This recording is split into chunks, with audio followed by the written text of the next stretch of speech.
Hay una demanda de parte del apóstol Pablo, inspirado por el Espíritu Santo, que nosotros debemos de atender. Él dice: anden en el Espíritu. La palabra andar es la manera en cómo nosotros nos conducimos, es la manera en cómo nosotros procedemos, es la manera en que nos comportamos en todas las áreas de nuestra vida.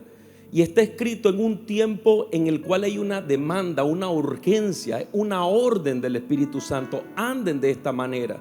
Es un estilo de vida que debemos de nosotros tener.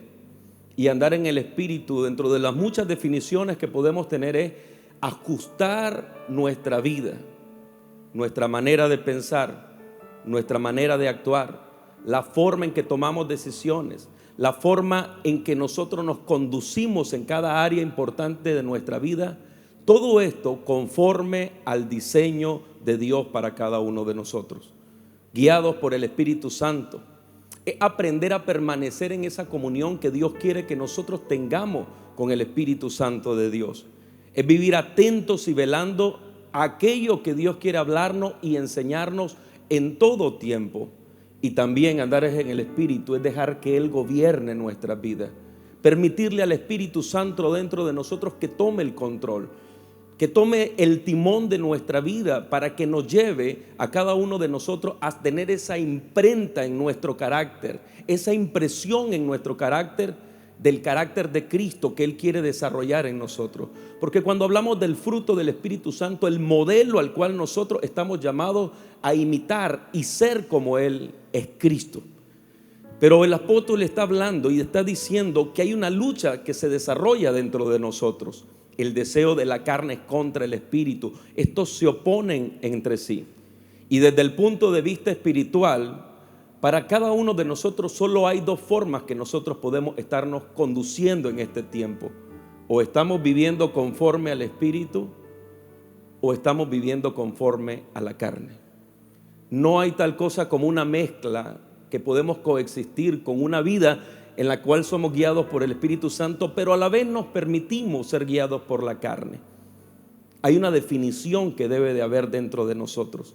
¿Estamos viviendo conforme al Espíritu? ¿Estamos siendo guiados por el Espíritu Santo? ¿O los deseos de la carne están teniendo dominio sobre mí?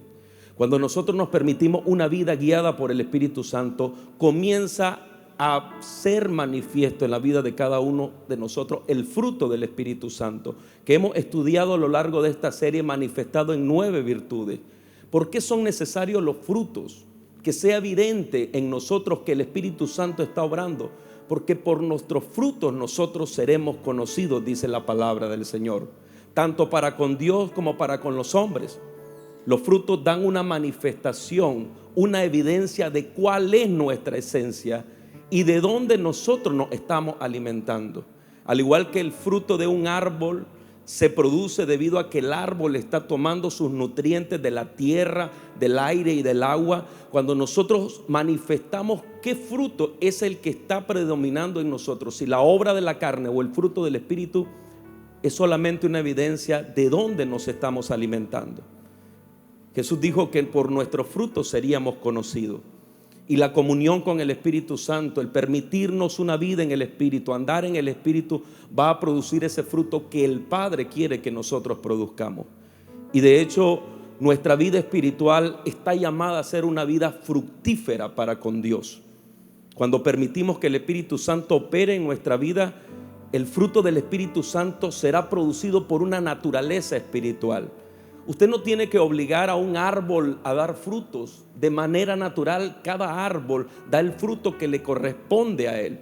Si usted tiene un árbol de mango en su casa, cada temporada él va a dar frutos y usted va a poder disfrutar de los mangos. Si usted tiene un árbol de aguacate en su casa, naturalmente cuando él tiene el nutriente necesario, ese árbol dará en cada temporada aguacates de los cuales usted va a poder disfrutar. Dios espera que nosotros demos el fruto del Espíritu Santo, producto de que nos estamos alimentando de la fuente correcta, que estamos dirigiendo nuestra vida de la manera correcta. El fruto es algo esencial que Dios espera dentro de nosotros. Solamente te recuerdo la palabra que en Mateo 7 Jesús dijo, Mateo 7:16, por sus frutos los conoceréis. Todo buen árbol da buenos frutos, pero el árbol malo da frutos malos. Versículo 20, así que por sus frutos los conoceréis. Cada palabra, cada acción que nosotros damos, hacemos, manifestamos, es solo una evidencia de lo que hay dentro de nuestro interior. Y por eso era importante revisar estas virtudes y manifestaciones del fruto del Espíritu Santo: amor, gozo, paz, paciencia, mansedumbre, templanza, todas ellas, porque si nosotros nos revisamos hoy en nuestra vida, si estas virtudes están presentes dentro de nosotros, significa que le hemos estado permitiendo al Espíritu Santo que Él desarrolle ese fruto dentro de nosotros. Y si de repente notamos que ese fruto no es tan evidente, entonces podemos comenzar a vivir vidas intencionales en el Espíritu para que ese fruto que Dios espera sea desarrollado en cada uno de nosotros.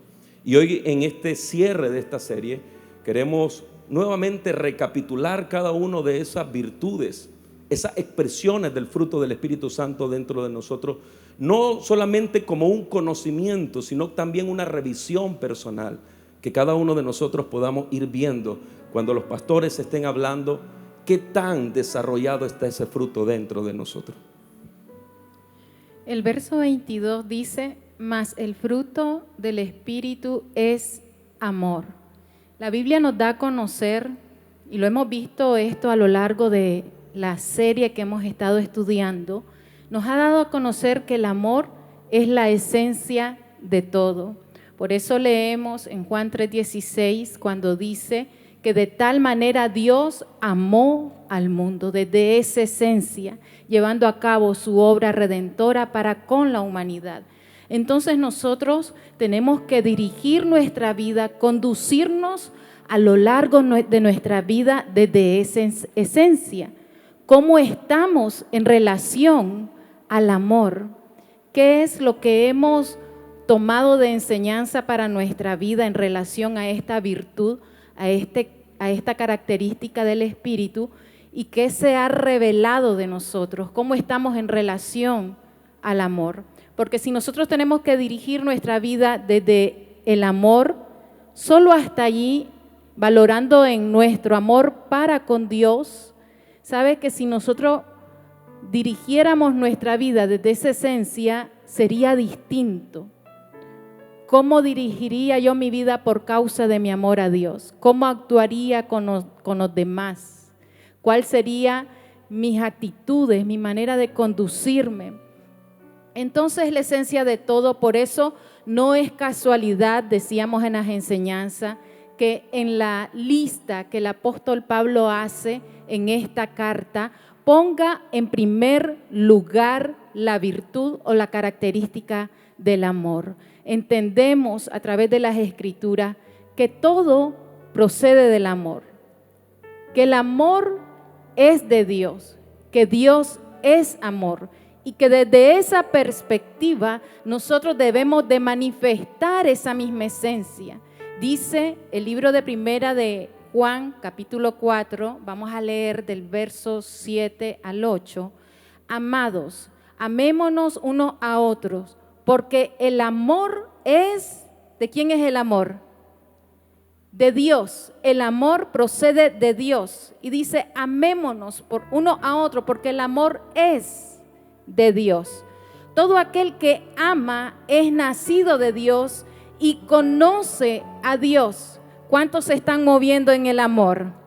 En el amor que la Biblia nos enseña, con el cual debemos amar. ¿Puedo ver su mano? Al menos que están haciendo el intento, que se están esforzando de manera intencional. Entonces dice que tú eres nacido de Dios y que conoces a Dios. El amor es de Dios, y el que no ama no ha conocido a Dios, porque Dios es amor. Desde esa perspectiva estamos llamados a manifestar la esencia de Dios en amor en todo lo que refiere a nuestra vida. Jesucristo, por otro lado, resume todo esto en una sola palabra: amor, en relación a Dios y en relación para con el prójimo. Dice Mateo capítulo 22, verso 37 al 40. Jesús les dijo amarás al Señor tu Dios con todo tu corazón y con toda tu alma y con toda tu mente. Este es el primero y grande mandamiento. Y el segundo es semejante: amarás a tu prójimo como a ti mismo. Y de esta manera resume toda la ley y lo hablado por los profetas. De estos dos mandamientos depende toda la ley y lo hablado por los profetas. Y en relación al amor al prójimo, dice Romanos 13:10, el amor no hace mal al prójimo, así que el cumplimiento de la ley es el amor. Si nosotros nos estamos ejercitando en esta forma de amar, estamos ejercitándonos en la ley del amor. Y reflexionemos hasta acá, cuando yo te decía en relación a Dios, sería distinto si nos movemos desde esa esencia, desde esa virtud. De la misma manera podemos reflexionar que si en nuestras relaciones diarias con nuestro prójimo nos moviéramos desde esa esencia, ¿cuánta sanidad se establecería en las relaciones? ¿Cuánta sanidad se establecería en nuestro corazón y en las personas con quienes nos relacionamos?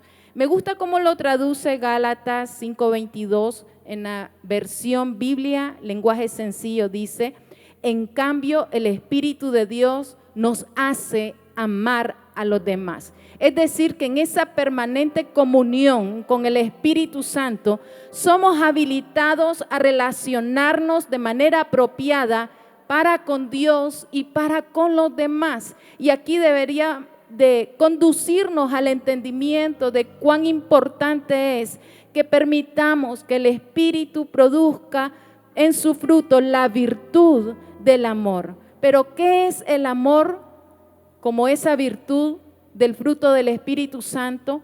Porque como lo entendamos, de esa manera nos vamos a mover y lo vamos a vivir.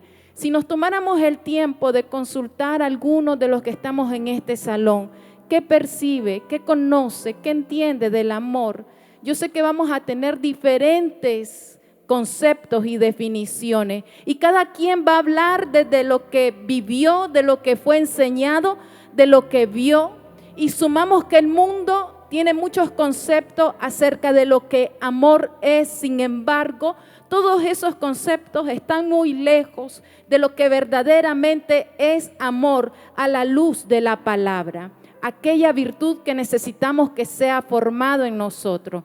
Cuando nosotros estudiamos a profundidad en relación al amor que puede conocer o experimentar el hombre natural, escucha bien lo que ama el hombre natural: ama lo que es agradable a sus ojos. Aquello que le gusta, eso decide amar. O sea que su amor está sujeto a apariencia física, méritos. El hombre natural ama lo que le va a provocar un beneficio, lo que le va a generar algún tipo de beneficio. Ama lo que le ayuda a alcanzar sus intereses. Por eso vemos que fácilmente el hombre natural, aquel que no quiere tener una relación con Dios, fácilmente se pierde en el amor a las riquezas, porque el amor natural que se mueve en el hombre natural va a amar aquello que le produce beneficio o que le facilite alcanzar sus intereses. Aquello se va a convertir en el objeto de su amor.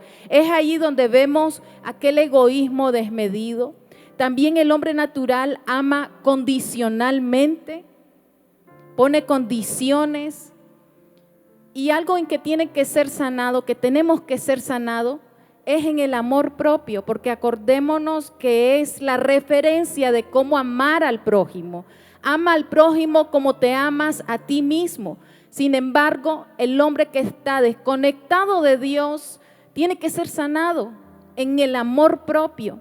Dice 2 de Timoteo, capítulo 3, verso 1 en adelante: también debes saber esto, que en los postreros días vendrán tiempos peligrosos. Y dice el verso 2, porque habrán hombres amadores de sí mismos. Y comienza a enumerar acciones que van en contra de la consideración al prójimo, en la falta del respeto al prójimo, porque hay un amor desmedido por sí mismo. Entonces, cuando el hombre se conecta con el Espíritu de Dios y permite que se desarrolle el fruto, la virtud del amor, aún el amor propio es sanado.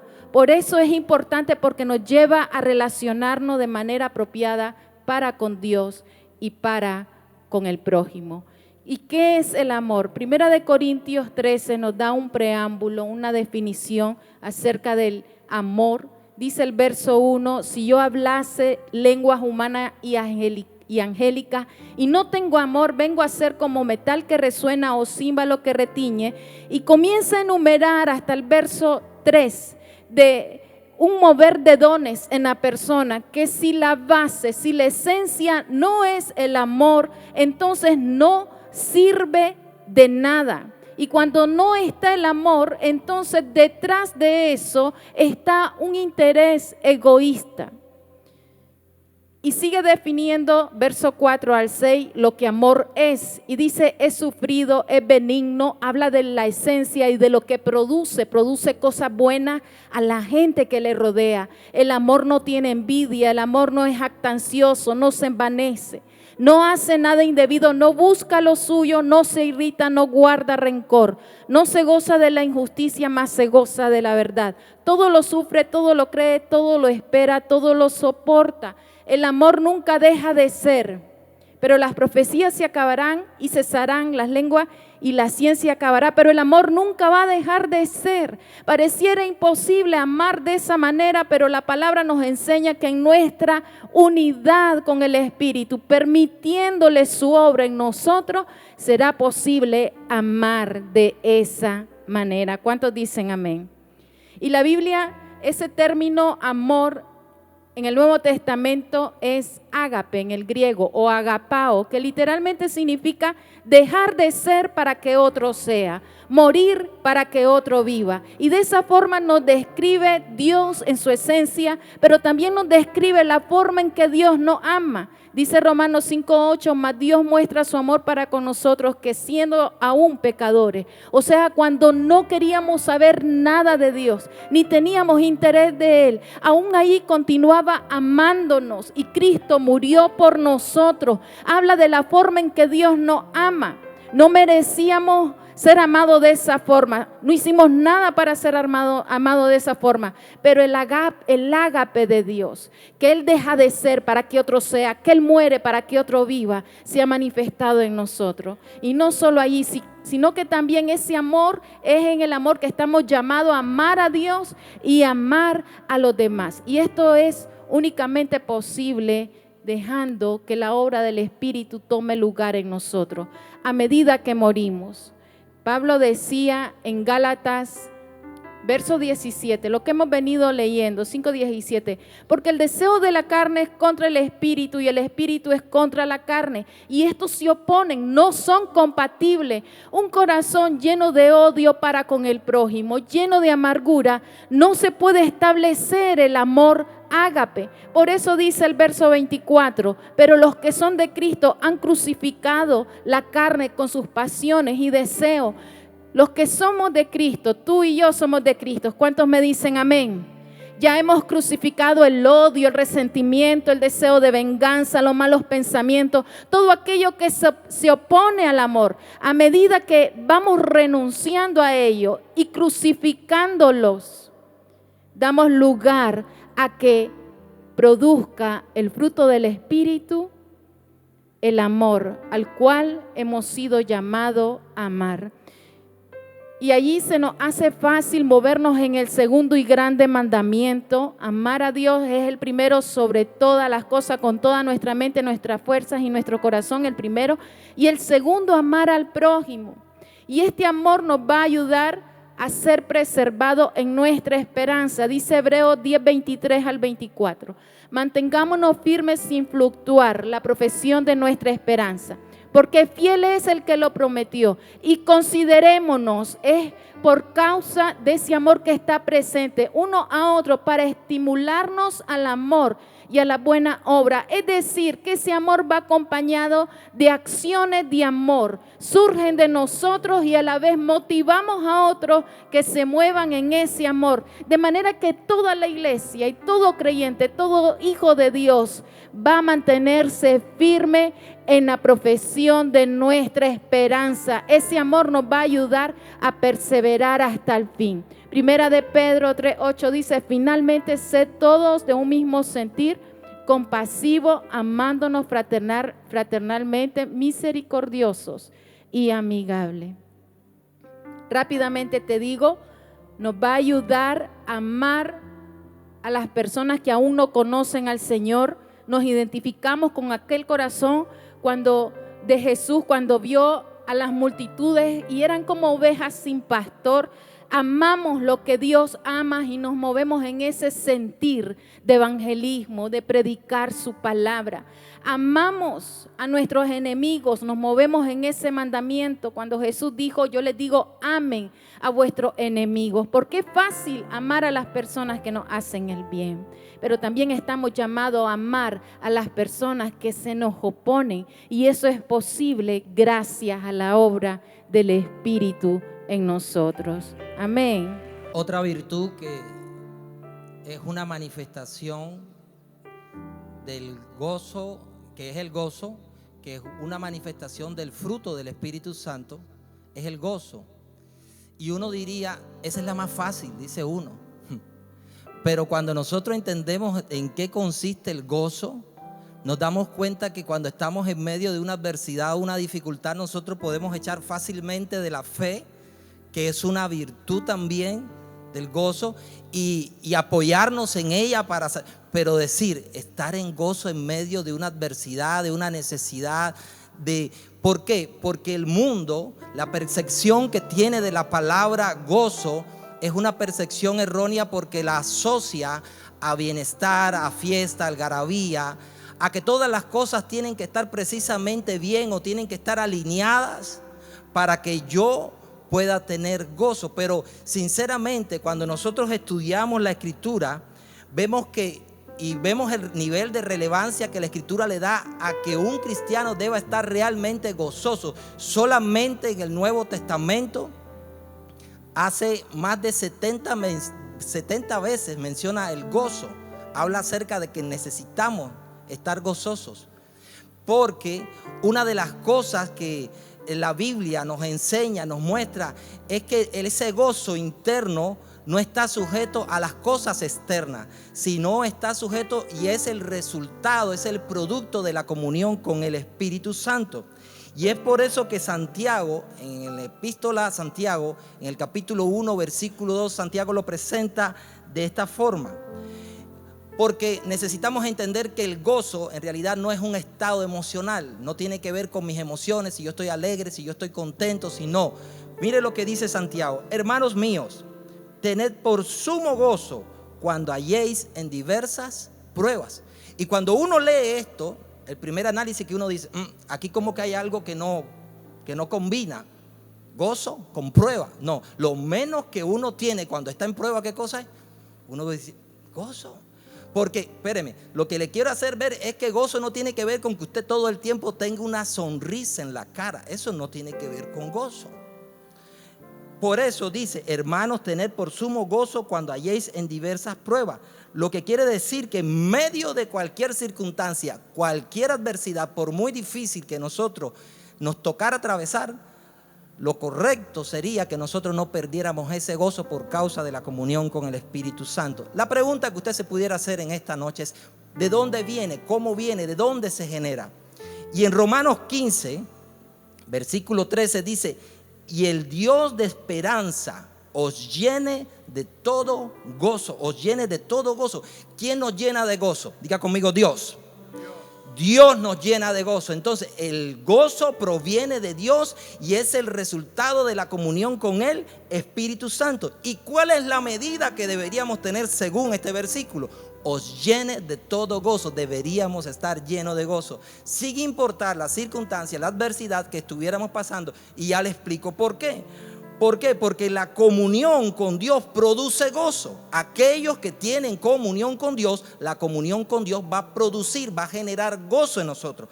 Por eso es que en el Salmo 16, que lo hemos estado estudiando en estos últimos días, dice, me mostrarás la senda de la vida. Es en tu presencia o en tu presencia hay plenitud de gozo. ¿Dónde realmente nosotros podemos experimentar plenitud de gozo? es en la presencia de Dios. Por eso hoy nosotros hacemos una comparación y uno decía, hey, yo antes andaba intentando buscar gozo, alegría en una fiesta por aquí y por allá, pero me daba cuenta que lejos de que se generara gozo, se generaba un vacío más profundo en mí. Pero la Escritura dice que el verdadero gozo, la plenitud del gozo se genera en la presencia de Dios. Ahora, Pablo hace una exhortación continuamente a todas las iglesias que deberían tener este estado de gozo permanente en ellos. Y en Primera de Tesalonicenses capítulo 5 versículo 16 dice, estad siempre gozosos, no algunas veces, no si las cosas están bien, no si las condiciones son favorables a ustedes, no dice, hace una exhortación, estén siempre gozosos. Y en el versículo 17 dice, orad sin cesar. Y en el 18 dice, dad gracias por todo. O sea, necesitamos estar alegres, necesitamos estar contentos, pero eso se genera como resultado de ese gozo interno por causa de la comunión con el Espíritu Santo y de ese gozo que proviene de Dios y el gozo de saber de que Dios en medio de cualquier adversidad, necesidad o problema o mala noticia que yo tenga, está en control de todo. ¿Cuántos dicen amén? De ahí proviene el gozo, de saber que yo tengo un Dios y que ese Dios está en control de todo. Y eso va a generar paz, va a generar gozo en mi ser. Por eso dice siempre, ¿por qué? Porque ese gozo no debería ser algo temporal, no debería tener un carácter efímero o no debería estar sujeto a circunstancias externas, sino debería ser algo que debería estar de continuo en nosotros. Y termino diciendo lo último. Falta mucho por decir del gozo, pero ya eso lo hablamos y yo sé que ustedes lo saben. Pero el gozo más grande que debería tener o que debe tener todo cristiano, no es que usted tenga dones extraordinarios, que usted hable en lengua, eche demonio. No. El gozo más grande de todo cristiano es saber que su nombre está escrito en el libro de la vida. ¿Cuántos dicen amén? Jesús le dijo, ustedes no se alegren de que echan fuera demonios, de que hacen cosas realmente extraordinarias. Ustedes alégrense, gócense de que su nombre está escrito. Gócense en eso, de que su nombre está escrito en el libro de la vida. Amén. Y una de las virtudes o dos virtudes que está entre el fruto del Espíritu Santo es la benignidad y la bondad. Esta virtud nos conecta, es una virtud que está direccionada directamente a nuestra relación los unos con los otros. Ser benigno y ser bondadoso son dos virtudes que el Espíritu Santo produce en nosotros. Ahora, la palabra benigno tiene que ver con alguien afable, considerado, amable, comprensivo. Esa es una definición que nosotros encontramos en un diccionario normal. Pero cuando vamos a un diccionario bíblico, en el griego, la palabra benigno, su definición es esta: es la voluntad y el deseo interno de nuestro corazón en hacer el bien a los demás. Cuando yo desarrollo el fruto del Espíritu Santo desde la benignidad y la bondad, es el deseo interno de mi corazón en hacer lo bueno, en hacer lo correcto, en hacer el bien a las demás personas. Esta virtud tiene que ver primero con una actitud interna que la produce el Espíritu Santo en nosotros. Recuerde que cada virtud del Espíritu no es el resultado del esfuerzo humano. Hay acciones que nosotros hacemos, hay acciones que cultivamos en nuestra relación con el Espíritu, pero es el resultado de la obra del Espíritu, de la acción del Espíritu en nosotros. Cuando nosotros logramos ser personas benignas y bondadosas, es decir, un corazón, la pastora Carla cuando hablaba del amor decía, la primera característica del amor es que el amor no es egoísta. El amor es sacrificial, es entregado. Cuando nosotros hablamos de ser benignos y bondadosos, hay una recompensa inmediata en nuestra vida. Pablo dice en Gálatas capítulo 6, versículo 9, no nos cansemos, diga conmigo, no nos cansemos, pues de hacer el bien, porque a su tiempo segaremos si no desmayamos. Mire qué preciosa promesa nos da Pablo cuando escribe a la iglesia de Galacia. Pablo está diciendo esto: cada vez que yo como esposo actúo, acciono desde un corazón que quiere hacer el bien por su esposa, que quiere hacer el bien como padre por sus hijos, que quiere hacer el bien como creyente por los hermanos en la fe, hay una cosecha, hay un resultado que usted y yo debemos de esperar. Nosotros nos enfrentamos dentro de una sociedad muy egoísta, dentro de una sociedad que muchas veces está tratando de autopreservarse, de garantizarse su propio bien. Pero cuando el Espíritu Santo produce este fruto, usted y yo estamos destinados a recibir una gran recompensa. ¿Qué significa o qué expresa la benignidad? Es hacer el bien y hacerlo mejor. Es podernos desde nuestro corazón conectarnos con la necesidad de la persona, conectarnos con lo que la persona está viviendo. Jesús, cuando se paraba delante de las multitudes, dice que su corazón se llenaba de gran compasión, o sea, era movido por las circunstancias que las personas experimentaban. Por eso una de las preguntas que hoy contestamos es esta: ¿cuánto mi corazón se conecta por lo que otra persona está viviendo, por lo que otra persona está pasando? ¿Cuánto de mi corazón hoy, una noche como hoy, o lo que vivo diario en mi vida, está conectado no solamente en lo que yo necesito, sino en la manera en que yo puedo ser una ayuda o una bendición para las otras personas? Romanos 12:17 dice esto: no paguéis a nadie mal por mal, procurad lo bueno. ¿Qué debo procurar? ¿Qué es lo que debe estar en mente en todo el tiempo? Aun cuando pudiera haber un conflicto, aun cuando alguien pudiera hacer algo contra mí, aun cuando, si lo miráramos desde acá, aun cuando el pastor Rona o el pastor Vladimir pudieran hacer algo contrario a mí o yo contrario a ellos, dice: no paguéis a nadie mal por mal, procurad, o sea, sé intencional. ¿En qué? En procurar lo bueno delante de todos los hombres. Si es posible, en cuanto dependa de vosotros, está en paz con todos los hombres. Versículo 21, no sea vencido lo malo, sino vence con el bien el mal. ¿Cuántos reciben esta palabra? No sea vencido de lo malo. Hay mucha injusticia muchas veces operando alrededor de nosotros, pero nosotros no vamos a ser vencidos de lo malo, sino vamos a vencer con el bien el mal. Y termino esta parte con este ejemplo porque uno se pregunta cómo en medio de tanta injusticia yo puedo encontrar un modelo de benignidad y de bondad. Y si usted lo ve, cada una de las virtudes del fruto es la expresión del carácter de Cristo. O sea, cuando usted mire el amor, cada virtud del fruto, lo que nosotros estamos definiendo es el carácter de Cristo que debe ser formado en nosotros.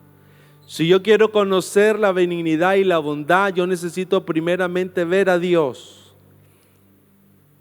Y una de las obras o las acciones más impresionantes de Jesús fue esta. Jesús nos mostró cómo ser benigno. Jesús, cuando estaba en la cruz ante su propio pueblo, al cual le sirvió, al cual lo sanó, al cual le dio de comer, al cual le trajo una palabra de esperanza, a ese mismo pueblo que Jesús entregó, fue el mismo pueblo que lo traicionó y que prefirió a Barrabás, que era un criminal, en vez de a él. Sin embargo, cuando Jesús estaba en la cruz, solo dijo algo. Y aquí está la mejor definición o el mejor ejemplo que yo puedo encontrar de ser benigno.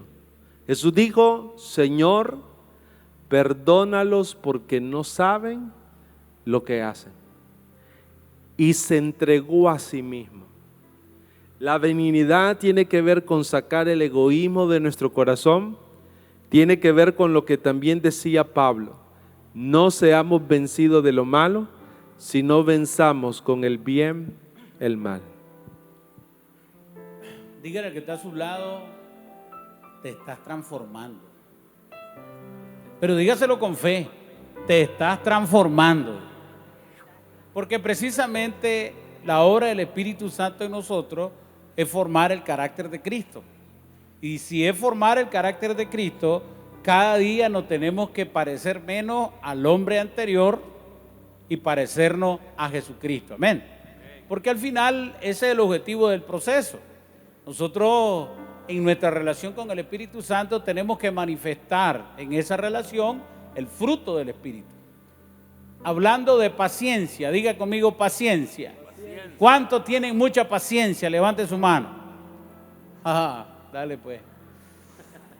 Realmente la paciencia es un fruto que solamente en nuestra relación con el Espíritu Santo podemos desarrollar. Dice Hebreos capítulo 6, verso 9. Pero en cuanto a vosotros, oh amados, estamos persuadidos, o sea, convencidos en gran magnitud, de cosas mejores que pertenecen a la salvación, aunque hablamos así, porque Dios no es injusto para olvidar vuestra obra y el trabajo de amor que habéis mostrado hacia su nombre. ¿Cuántos están haciendo la obra del Señor? Habiendo servido a los santos y sirviéndoles aún. Pero deseamos que cada uno de vosotros muestre la misma solicitud hasta el fin. Dar fruto en nuestra relación con el Espíritu Santo nos va a ayudar a llegar hasta el fin, para plena certeza de la esperanza, a fin de que no os hagáis perezosos, sino imitadores de aquellos que por la fe y la paciencia heredan las promesas. ¿Cuántos quieren heredar promesas? Ok, la fe y la paciencia nos lleva a heredar las promesas. Hubiera dicho el pastor Jorge, pregúnteme por qué. Porque cuando Dios hizo la promesa a Abraham, no pudiendo jurar por otro mayor, juró por sí mismo, diciendo: de cierto te bendeciré con abundancia y te multiplicaré grandemente. Y habiendo esperado con paciencia, alcanzó la promesa. La paciencia es clave para que nosotros podamos ver la promesa de Dios en nuestra vida. Por eso es que el Señor nos está formando, por eso es que el Señor está poniendo en nuestro corazón ese desarrollo a través de nuestra relación con el Espíritu Santo. Hebreos 12. Por tanto, nosotros también, teniendo en derredor nuestro tan grande nube de testigos, despojémonos de todo peso y del pecado que nos asedia, y corramos con paciencia la carrera que tenemos por delante. Si bien es cierto que heredamos promesas con la paciencia y la fe, también a través de la paciencia podemos correr esta carrera. Todos estamos desarrollando una carrera. No es una carrera de velocidad, es una carrera de resistencia. Una de las connotaciones de la paciencia es soportar, es tener la fuerza para soportar, es tener esa capacidad que en medio de la prueba y la tribulación yo me sostengo en ese lugar, en la posición donde Dios me está formando. La paciencia es dinámica, no porque tenga que ver con esperar es estática, no, es dinámica, porque también tiene que ver con esperar el tiempo de Dios para el cumplimiento de su promesa. Y mientras uno espera el tiempo de Dios, está cumpliendo la voluntad de Dios en lo que ya entiende, en lo que Dios ya le reveló. La paciencia no es estar estático. La paciencia tiene que ver con desarrollar ese tiempo de espera, esa fuerza para soportar todas las tribulaciones que estemos viviendo. Por eso es que la paciencia es una virtud y significa resistencia, aguante alegre. Qué interesante, porque estaba hablando el pastor sobre gozo. La paciencia y todas las virtudes que tienen que ver con la expresión de nuestra relación con el Espíritu Santo son de adentro para afuera. Desde que se produce adentro, quiere decir que nada de lo que está afuera puede afectar lo que está adentro, porque está seguro en Dios. Y eso es parte de lo que nos da este desarrollo en medio de nuestra relación con el Espíritu Santo. Nos da resistencia, nos ayuda a esperar, nos da constancia, En el Nuevo Testamento la palabra paciencia tiene que ver con padecimiento y tribulación. Es decir, que hay un sufrimiento que tiene propósito, que en medio de la adversidad, en medio de las situaciones que vivimos, hay un proceso que nos está haciendo fuerte y estamos desarrollando la virtud de la paciencia para alcanzar lo que Dios tiene para nosotros. El mayor ejemplo de paciencia es Dios mismo.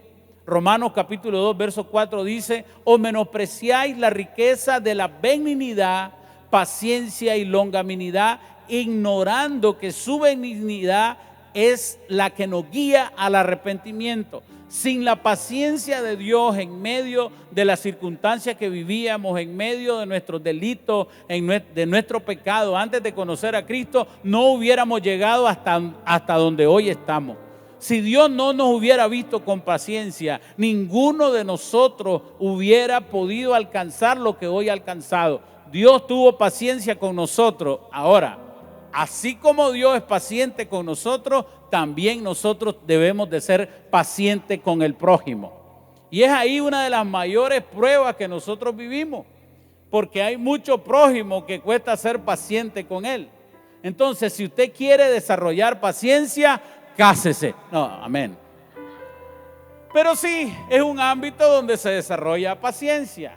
Y va a ser importante que cada uno de nosotros estemos espiritualmente entendidos que Dios está procesando en nosotros la virtud de la paciencia. La paciencia de Dios cambió nuestra vida por completo, según 1 Timoteo capítulo 1, versos 15 y 16. La paciencia de Dios nos llevó a la salvación, según 2 de Pedro capítulo 3, verso 15. Pero también Dios va a usar momentos de tribulación y angustia para desarrollar nuestra paciencia. Dice la palabra en 2 de Corintios capítulo 4, verso 16. Por tanto, no desmayamos antes, aunque nuestro hombre exterior se va desgastando, el interior no obstante se renueva cada día. Porque esta leve, diga conmigo, leve tribulación momentánea, lo que usted está viviendo hoy es temporal. Solo Cristo es eterno, amén.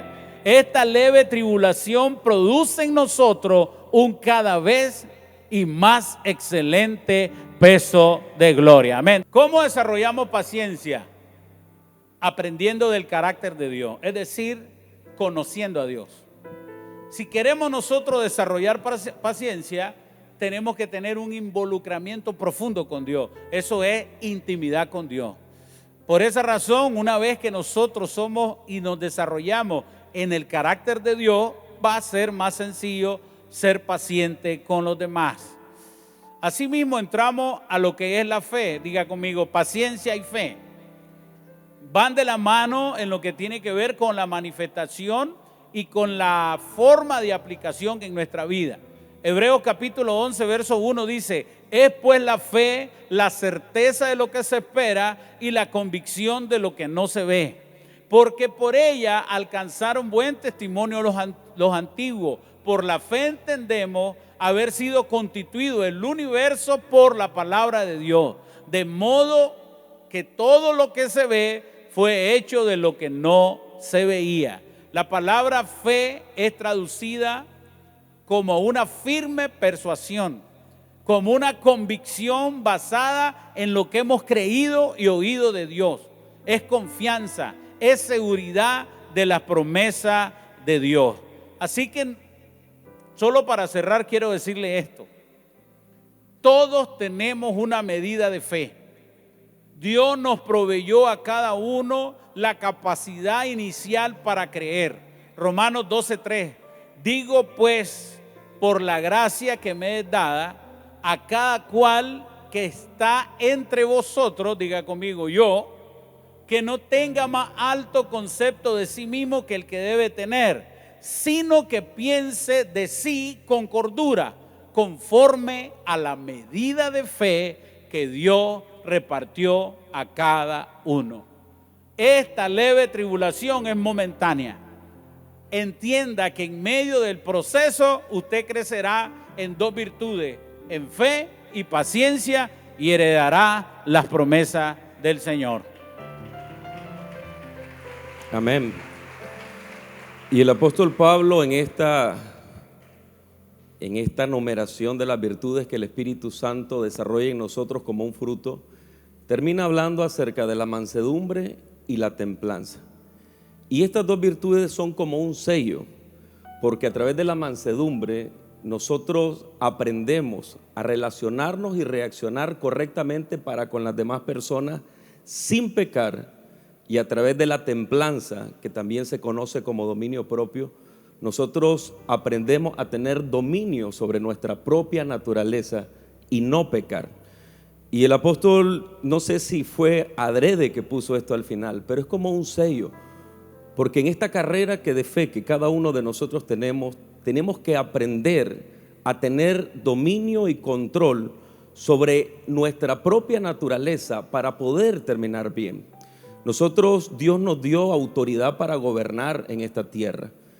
Cuando creó al hombre le dijo: sojuzga, gobierna, ten dominio sobre la creación.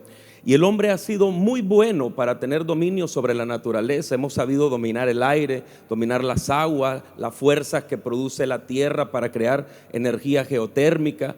Hemos sabido domesticar a los animales y ponernos a nuestro servicio.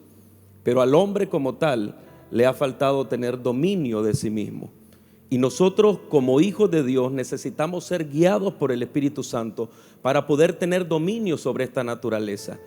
Aunque nos cueste reconocer, quizás por orgullo en nuestro corazón, que hay una debilidad en nosotros que nos permite, que nos impide hacer aquellas cosas que le agradan a Dios, hay que reconocer que a menos que Dios tome el control de nuestras vidas, no hay forma que nosotros nos refrenemos de pecar en contra de Dios y las demás personas.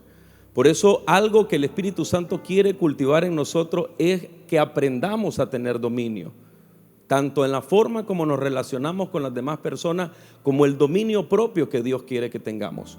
La palabra mansedumbre, cuando nosotros vamos al original, habla de tener un corazón apacible, alguien que manifiesta humildad, pero también es una expresión de una fuerza bajo control.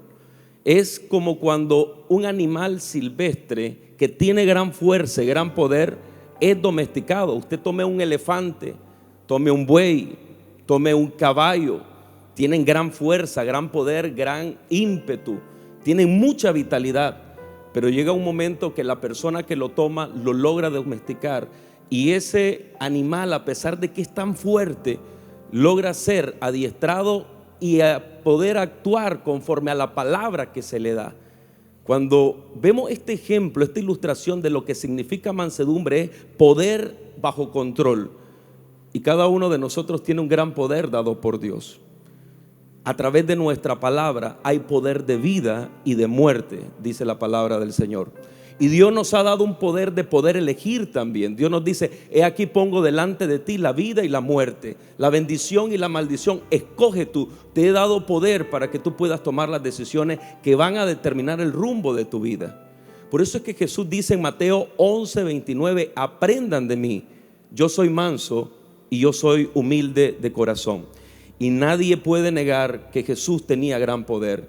Investido por el Espíritu Santo, Él era capaz de hacer milagros, prodigios, señales delante de todo el pueblo. Tenía poder sobre la tempestad. A su palabra el viento cayó y la mar cesó. Pero era un poder que Él tenía bajo control gracias a la mansedumbre. Y nosotros tenemos que aprender a también, al igual que Cristo, que Él dice: aprendan de mí a ser mansos y humildes de corazón. Pero no es solo un poder bajo control, sino un poder bajo el control de Dios. Así como un caballo silvestre y brioso, cuando es domesticado, el dueño puede darle una palabra y ese ser tan hermoso pero poderoso puede reaccionar a esa palabra. Nosotros, en el poder que se nos ha sido dado para sojuzgar, para tener autoridad sobre esta tierra, debemos reaccionar correctamente a la palabra de parte de Dios. Pero hay algo en nuestra naturaleza que necesita morir, y por eso necesitamos ese fruto del Espíritu Santo. Y es que en nuestra naturaleza humana nosotros nos resistimos a dejarnos gobernar por Dios. y por su palabra. Eso es algo en lo que cada uno de nosotros experimentamos en el pasado. No nos dejábamos gobernar por Dios. No permitíamos que Jesús fuera el Rey y el Señor de nuestra vida. Y mucho menos no permitíamos que nuestra vida fuera direccionada por la palabra preciosa de parte de Dios. Alguien que ha sido ejercitado en la mansedumbre es alguien que trae su vida bajo el dominio de la palabra de Dios. Una persona que se mueve en mansedumbre es una persona mansa, capaz de sujetar sus emociones y mantener aún su ira bajo control. Y cuando yo te decía al inicio de estos mensajes, ¿cómo está nuestra vida? Con solo ver cómo hemos estado reaccionando en este tiempo en nuestras relaciones con las otras personas, nosotros podemos determinar si realmente hay mansedumbre dentro de nosotros o no. Alguien que actúa con mansedumbre es una persona que no se le puede provocar fácilmente. Es inofendible, porque al igual que Cristo se ha vuelto alguien humilde de corazón. Y Jesús dice en ese pasaje que leímos, Mateo 11, lleven mi yugo sobre vosotros. La palabra yugo es ese instrumento que se fabrica de muchos materiales, pero principalmente de madera, en la cual dos animales de carga se les pone sobre su cuello, sobre su cerviz, se le pone para que ellos jalen una carga. Pero cuando uno de esos animales de carga, generalmente un buey, es muy joven, él no se somete a ese yugo y no sabe seguir instrucciones. ¿Sabes lo que hacen las personas que lo adiestran? Lo ponen con otro buey, otro animal de carga que ya tenga la experiencia, que ya sepa reaccionar ante los mandos que le va a dar su dueño, y así de esa manera, por imitación y por ejemplo, el animal que es más viejo y que tiene más experiencia sabe ayudar a aquel que es joven y que no tiene la experiencia. Cuando Jesús nos dice pónganse mi yugo, Él está diciendo yo quiero estar a la par tuya y te quiero enseñar. Te quiero enseñar para que tengas control sobre ti mismo, para que tengas control sobre tu espíritu. Y eso nos lleva a la siguiente cualidad que quiere desarrollar Dios en nosotros, es la palabra templanza. Porque la palabra templanza se traduce, yo cuando estaba haciendo el estudio sobre la templanza, hay casi 11 palabras en griego que hablan acerca de esa virtud que el Espíritu Santo quiere desarrollar dentro de nosotros. Habla de dominio propio, autocontrol. Y aquí es donde Dios espera que nosotros tengamos dominio sobre nosotros mismos y sobre nuestra naturaleza. Si nosotros desarrollamos mansedumbre por la obra del Espíritu Santo dentro de nosotros, nosotros vamos a saber comportarnos con las demás personas. Pero cuando nosotros desarrollamos templanza, dominio propio por una obra del Espíritu Santo, entonces nosotros tenemos control sobre nosotros mismos. El espíritu de alguien que ha sido desarrollado en templanza y en dominio propio sabe dominar sus deseos y esa naturaleza de la carne que siempre trata de llevarnos a hacer el mal. Es la capacidad de tener gobierno sobre lo que la carne quiere provocar en nosotros. Manifiestas son las obras de la carne. Alguien que ha logrado tener dominio propio, templanza por la obra del Espíritu Santo, no sucumbe, no cede ante las obras de la carne. Por eso yo te hablaba de un sello, porque todas estas virtudes que son la manifestación del fruto del Espíritu Santo se sellan en aquel hombre que sabe dominarse a sí mismo y se sujeta a la voz y la dirección del Espíritu Santo. ¿Cuántos dicen amén a eso? Y es lo que Dios espera que nosotros hagamos. Cuando tenemos templanza, dominio propio, vamos a tener dominio sobre aquellas situaciones que quieren llevarnos a apartarnos del camino de Dios. Vamos a poder escuchar la voz del Espíritu Santo advirtiéndonos y diciéndonos qué es lo que nosotros debemos de hacer. Y como te decía y lo decía también el pastor Rubén, cada una de estas virtudes no son posibles de desarrollar por nuestras propias fuerzas o nuestras propias capacidades. Es una obra que el Espíritu Santo quiere desarrollar dentro de nosotros. Aunque el pecado ya no es una norma para nuestras vidas, aún seguimos siendo expuestos a tentaciones, aún seguimos siendo expuestos a los deseos de la carne. Es algo que todos manifestamos y experimentamos el día a día. Por eso nosotros debemos de poner nuestra mirada en Jesús, porque si hay alguien que manifestó tanto mansedumbre como dominio propio, fue Jesús.